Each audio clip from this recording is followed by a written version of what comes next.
Welcome to today's webinar. Today we have Anne Bollinson conducting, and today's webinar will be about teaching social responsibility through thought-provoking activities and projects that get students collaborating. So next, I'll just do a few housekeeping slides.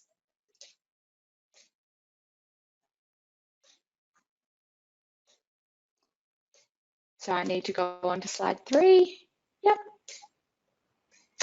Okay, so at the end, this webinar recording will be uploaded onto training.smarttech.com, where you can click to earn a certificate. You click the Mark Complete button that pops up at the end of the recording, and your certificate will be downloaded.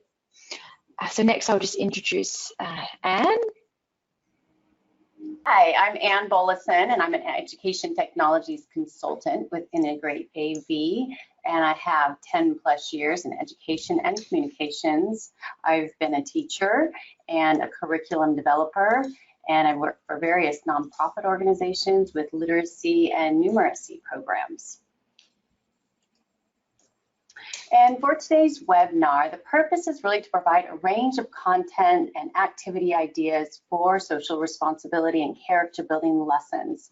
The process will be how you can use the interactive tools in Smart Notebook, as well as SLS Online, and use Smart Labs to stimulate critical thinking around the topics of character strengths and citizenship. The payoff will be that you'll get some new ideas for engaging whole class, small group, and individual citizenship lessons. So thank you very much for watching this webinar. I think that Notebook and SLS Online are really ideal tools for teaching social responsibility and character building because of course you want all your lessons to be engaging and interactive, but you really need that interactive piece in lessons on this topic because the students need to be engaging in conversation that's meaningful and helps them build from each other's perspectives so that they can experience that social growth. So I'm thrilled to be able to show some ideas that I have for lessons and projects that you can do on that topic of citizenship and character building. So I'll start with a shout it out activity because of course that is fantastic for lessons on these topics, but I'd also like to say sometimes I didn't put it in here in the interest of time, but sometimes I also like to do, when getting started on these types of lessons, a quick anticipatory set where maybe I put up some images and words and phrases that are connected to a specific character quality, and then put the screen shade up and kind of slowly drag it down and get the students to start giving ideas on what they think I'm talking about with the images and phrases I have up there. So that's another idea you can get started. But I have here behaviors of respect because that's one pillar that's always been in schools that I've taught in, and it's a really important one, of course, to teach. And I do like to start with school pillars. Most schools have those 4 or 5, courage, respect, responsibility pillars that are posted throughout campus, and they have numerous events on these character qualities, and it's obviously very important for us as educators to send our students off into the real world with these character virtues. So I've started with respect, and I usually like to have a lesson or 2 or 3 on each pillar and really work through it with the students. So here's one after you do maybe an anticipatory set that you like, that you can then cast out a shout it out activity and get the students to give responses, as many as you want, on behaviors of respect. I think it's a great idea then also to drag them into categories and talk about how those behaviors fit into different areas of their lives. And then going to the next slide, I think it's important to get started on these kinds of lessons doing concept mapping. I like to model it myself at the panel first, talk about the definition and give some ideas of what that is and what that doesn't look like when you're not showing respect. And then, of course, get the students to input and give their ideas. But then this would be another place where you might pop that over into future pillars if you've done a couple this way as a whole class, but then maybe you do pop it into SLS Online and have students work together or individually on next pillars. The next activity, great character displays, is one where I like to throw, and I can do it every couple days and just have different behaviors up there And I use the infinite cloner on the qualities, respect, organization, courage, empathy, so that then I can start dragging, model it, and drag 1, 2, or maybe more than one goes to one certain behavior, and then have the students come up to the panel and do that as well, so that we are really talking it out together. What are you demonstrating when you're showing these really strong character traits throughout school and in your homes? And then you could continue to swap those out and use that infinite cloner to keep going with talking about, and really encourage them to think, how many different pillars are you demonstrating when you're doing these kinds of behaviors that are ideal for our students to be acting out. Next slide. It's always great to use your YouTube link that you can do in Notebook. And so great movies out there, from Disney movies to moral movies where there's a lesson learned at the end. And so Cool Runnings was one I linked, and it's a great little clip, and it shows about people demonstrating their courage. And then you could have this be in a post activity later on SLS Online, where students work on a handout to further analyze what they saw in the clip and the characters and how courage was demonstrated there. For another activity, I really love bringing in my school logo to have the students really think, and it's a little more abstract too. It gets them maybe doing a little more critical thinking on what does it mean when you come into a place and you're called upon to grow and demonstrate character virtues. And of course, again, as educators, what we want to encourage in students. So I took a particular school logo here and demonstrated how you could be using the features of the logo as symbols. What does this mean when we have the blue sky, and how does that relate to us? Oh, because we are students and educators who are aiming to be very creative and innovative, and we're aiming high. And so again, you could put that in SLS Online and have them be in workspace activities where they're diagramming their school logo and talking about what it means to them and what that logo tells them they're going to be all about when they enter that building. All right, so moving over to how you can then start incorporating labs. Super Sort is certainly something that you can use for these types of lessons. When I first started thinking about how could I use Super Sort, I don't know, does it work? But it absolutely does. You could be doing 2 different pillars that you talked about a lot lately. And here I used images because that can, again, at any age, that can still be, you know, spark conversation that's more critical thinking and gets them really talk about why these images would relate to that character trait and what that says about them trying to do that as well. Now, another way you could do it, if you didn't want to have the actual, going to the next slide, the actual character strengths up, you could do where you have question marks. And again, you could be words, it doesn't have to be images. I like the images because I do think that that sparks more conversation in the students. But if you have the question marks, then you're asking the students to really think about it. Okay, what does this image speak to you on in terms of a character strength? What does it show you're doing or you possess if you can relate to that image? And so then they have to think about it and think about what is that character strength. And if you think about it here, you might notice that something looks maybe like it's honesty. And something we're struggling here to think about. But that's where it's fun, is they have to be talking it out and thinking about what actually is the character strength and why those images pertain to that character strength. All right, and in the next slide, I love to use interactive and multimedia tools. Who doesn't? So you can use a die. It works really great for something like this. You can have different conflict scenarios and have a student come up and roll the die. And then they have a different conflict that they get to read out and talk about how they would problem solve in a situation like that. Another way you could incorporate more cooperative learning is to have maybe students numbered, and you can have the number draw. And whatever, if the student who comes up and does the roll of the die would like a partner, would like to phone a friend, you could use the numbers to draw on a student who might then be someone that they could go over and converse with and decide on a problem. So then there's another element there that's interactive, and they're working together to learn how to problem solve. But I like to use that every so often, where we just kind of throw that in for a few minutes, using the die and a little bit of conflict scenario and problem solving.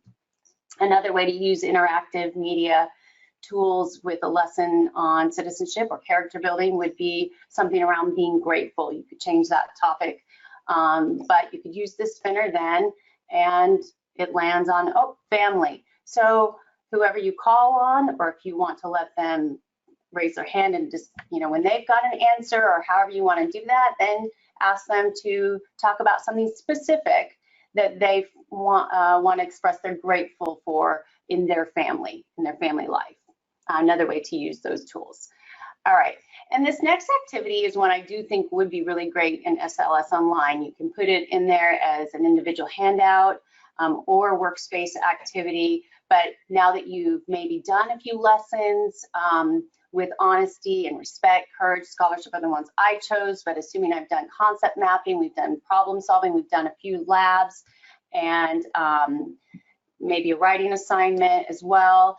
Now then I'm going to ask them to think about it. We talked about the pillars of our school, but what kind of pillar, if they had the opportunity to be one of the lead educators at their school and they thought it was time to add a pillar to the school's set of pillars, what would it be and why? And give specific school behaviors that would exemplify that character trait. I think it's another good way to get them thinking about, well, who am I as a person, and what are the strengths and virtues I really want to possess? And obviously there's more than just the school pillars. We want them to be thinking about great behavior all the way around in their life. All right, and then another way to continue to use Shout It Out, great tool again, I can't say it enough for lessons like this, would be maybe then once students had shared out on a pillar that they would add to the school's set of pillars, you might choose two that you liked and put them as categories in a Shout It Out, and then ask the other students to think of behaviors that match that character trait. And then you're showing that you really appreciated the students came up with a new pillar to add to the school's set of pillars. I keep saying that word, but they're important.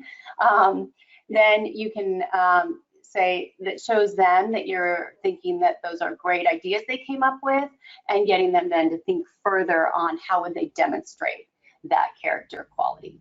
Moving on to another idea here. This is more now of an additional kind of activity that you could have, or a project. And this was just getting some anticipation going in the students. I put some logos up and I put a screen shade so that I would ask them, as they started to see things appear as I pulled down the shade, what did it speak to them? What is a good logo? What kind of message do you hope to get out of a good logo? And I do have a point where I'm going with this one, but I think it's a nice way to introduce the project I'm about to talk about. And that is getting them to design something that speaks to a character trait. So then, of course, you could do another Shout It Out if you wanted to after something like this, where you had a nice, meaningful conversation in the class about what are good logos, why do they have the colors they have, and what does that say about their organization, and why do you want to have a logo that represents you both outwardly as well as more abstractly. So then I would go and do another Shout It Out. What comes to mind when you think of good logos? Get them to think about ideas. Is it a strong color, or is it a simple image, or is it bold wording within the logo? What is it that makes people think, I want to understand more about what that company or what that organization is like when I see that logo? And then the point to all this is then you give them a project. On the next slide, I'm sure their design skills are going to be much more fancy than I've put here, but you could then dish out to them on SLS Online if you wanted to, design a school poster on an assigned character pillar. You talked about these different pillars, and so you could give each group a different one and say your job is to design one on the pillar I've given your group and think about what goes into good design, what colors, what images, as we did that lesson where we talked about logos, represent a really strong visual guide to someone when they're looking at it that speaks to that strength and pillar. And then of course you could also print them out and put them up in class or on campus, but get them thinking about signage that means something to them with that character trait.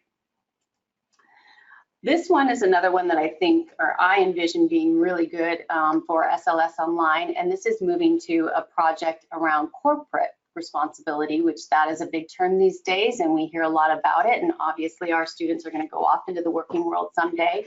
So we want them to learn a little bit about this and what their parents and adults out in the real world are trying to do as responsible citizens themselves in their work lives. And so these are business action cards.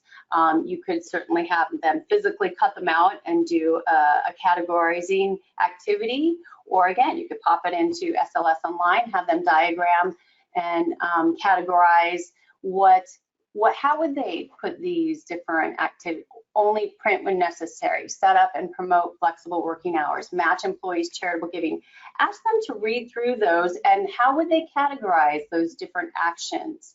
And then going to the next slide, you would give a little bit more, flesh that out and say, well, that's good that you were thinking in these ways, because actually the Australia's Human Rights Commission defines corporate social responsibility. And that is businesses having a degree of responsibility not only for the economic consequences of their activities, but also for the social and environmental implications. So then see how many students, if they worked in groups or individually, thought of those categories when they were moving those business actions around. Did they categorize them into economic, social, environmental? But it'd be interesting to see if they really came up with the same thing. And then you could, of course, have them rearrange them under those specific 3 categories and then have some conversation about what does that look like when companies are doing these different actions and trying to be socially responsible as companies. And then for the later stages, for older students, you could then on SLS Online have a project where you give, I had one example here, I found very easily paragraphs, articles on various different organizations around the world who are striving and to exhibit corporate social responsibility in their daily lives. And so you could give each group one different company to research, read the paragraphs and look it over, maybe ask them to find their own articles and then write up something for that they could wirelessly screen share to the panel if you got that or whatnot, and share with the rest of the class on what did they find out about the company they were given and what did they think was meaningful about what they were trying to do, and also get them to record stats and do some fact finding as well.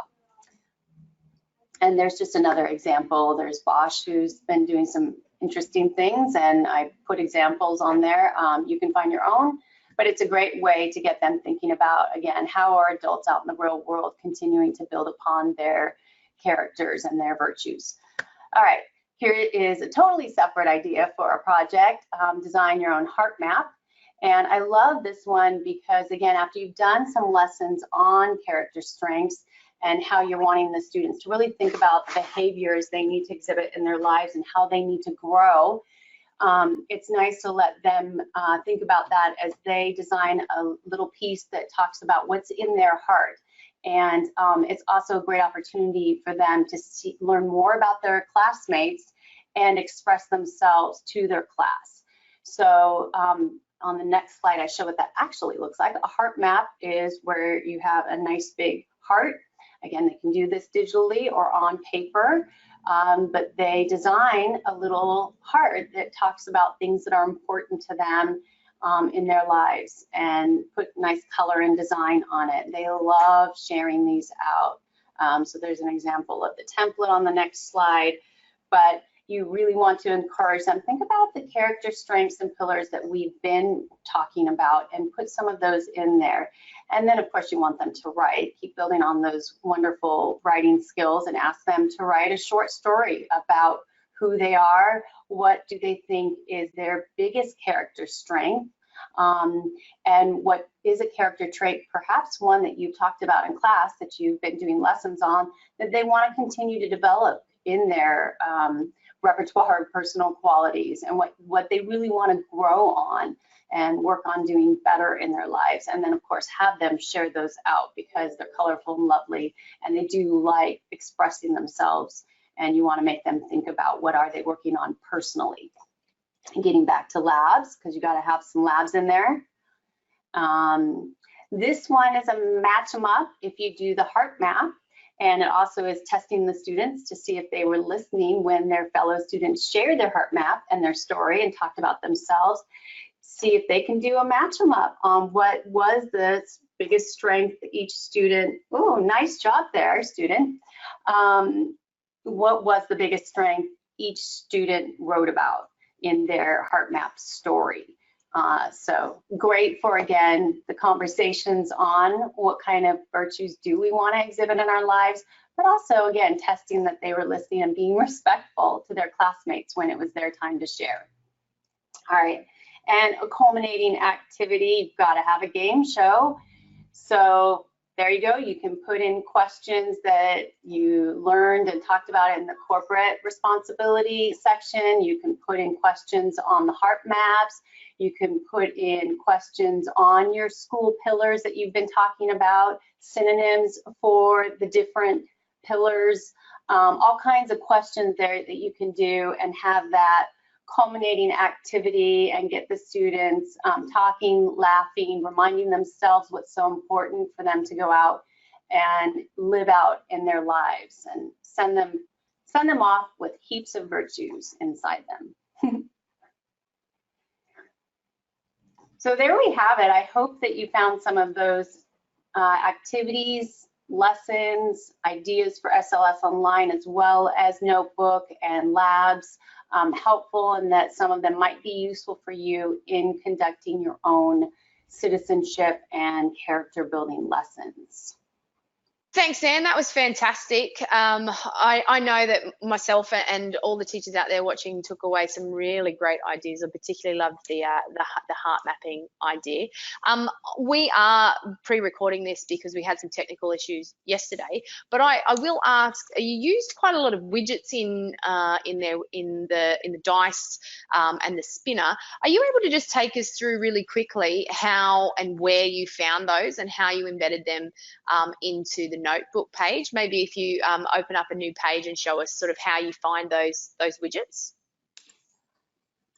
Yeah, absolutely. If you go into your gallery in your toolbar, you'll find interactive and multimedia, and you can just click on that and you'll find all kinds of different activity tools that you can use, from spinners to die to pull tabs to number draws, all kinds of different things. So yeah, you want to find those in the gallery and look under interactive and multimedia. Fantastic. That's great. And I'm assuming that you can customize all of these as well? Yeah, you absolutely can. If you hit the settings tab, it's going to open up the content side of your tool, and then you can do traditional, or you can click on text, and that you can enter names, colors. If you want to add your own custom content, you can have that. You can do that. Shapes, pictures, whatever you have saved and ready to go and drag in there. Same with the spinner. So what I did for that is, again, I clicked on settings, and the spinner content popped up for me. And then I just went in there and I added text under the different colors. And you can swap that out each time. Maybe you want to keep doing those every day or every other day. You say, students love this. Let's do this for a couple minutes, but let's change it up. We don't need to do being grateful or conflict scenario. We could try something else. Fantastic. That's great. And so how often do you use the conflict scenario die? Yeah, you know, I found that students really enjoy that because, again, what they like is they're working together to problem solve. and you want to give them that heaps of encouragement when they do that. So I don't even just stop with those 6. Of course, you want to maybe use those scenarios you have until all 6 have been covered. But then I would change it up and do a new set of conflicts. Again, it doesn't have to be conflicts. It could be discussion around what are the most important character traits to continue to build on in your life, or it could be other things, but you could certainly swap out the different scenarios under each number and do that, as long as you can see that the students are enjoying that and embracing the idea of talking those things out. Yeah, fantastic. My last question is, can you use the corporate social responsibility work for younger year groups? Yeah, I think you absolutely can. You would change the content a little on those cards so that it is more geared towards what those younger students can understand. So I think they would get only print when necessary, but you could do simpler things like have a take your child to work day, bring in recycling bins for every office, things like that. Treat your employees fairly, things that younger students would understand. And then it would be great to get them, because of course we want them, yeah, bring in your dog for a day, do pet day, things like that. And then the younger students love, again, talking that out and sharing their ideas, and maybe even taking them home and telling their parents, why don't you try this at your work? And obviously we want them to categorize too and learn that skill. So it could be great for the younger students as well. Yeah, and this would be fantastic activities to improve student voice in the classroom, which is what we're striving for to help improve student outcomes. So I think all of those ideas are really fantastic. And on behalf of the SMART team and our listeners out there, I want to thank you for sharing your classroom practice and your ideas today. If you are listening in and you would like some of these ideas, but also maybe some other lessons like Anne's, you can find them on our brand new Smart Exchange. It has just been launched. You can find that at content.smarttech.com. It's brand new, opened. We've got lots and lots of content, much like Anne's fantastic ideas there. We'd love to see you there. There is a competition running for those that are uploading content. You can win monster prizes and monster packs, which are wonderful. So we really encourage you to head there for some ready-made, high quality lessons that you can use in your classroom. Don't forget that after the end of this webinar, this will be posted next week on our training.smarttech.com website, and you can download your personalized certificate. Head to the webinars, find this webinar, scroll to the end, and there will be a mark complete button. Once you click that, that will trigger your personalized certificate that you can download and use for your professional development hours. And finally, from me, we have our IGC conference, our Inspire Greatness conference, happening October 10th and 11th. We have some very exciting keynotes, wonderful workshops being run by leading technology specialists and educators that are doing inspirational things in their classroom, sharing their knowledge, their content, and their expertise with teachers from around Australia. We would love to see you there. If you would like to join us at this conference, there will be an email heading out to all of our webinar attendees, but also the link will be placed in the bottom of our YouTube channel posting. You'll be able to click that and register for this event. We are almost at capacity and spaces are limited, so if you'd like to join us, get those 2 free day NESA accredited hours, which is also fantastic, and join us for 2 days of absolute greatness. We would love to see you there. Thank you very much for joining us on this wonderful Wednesday afternoon. We really appreciate you joining us. We do hope that you join us for our next webinar next week, which will be delivered by our fantastic Molly Turner. Molly will be taking us through some very thought-provoking, wonderful lesson activities and ideas. We hope to see you there. Thanks a lot, everyone. Have a great afternoon.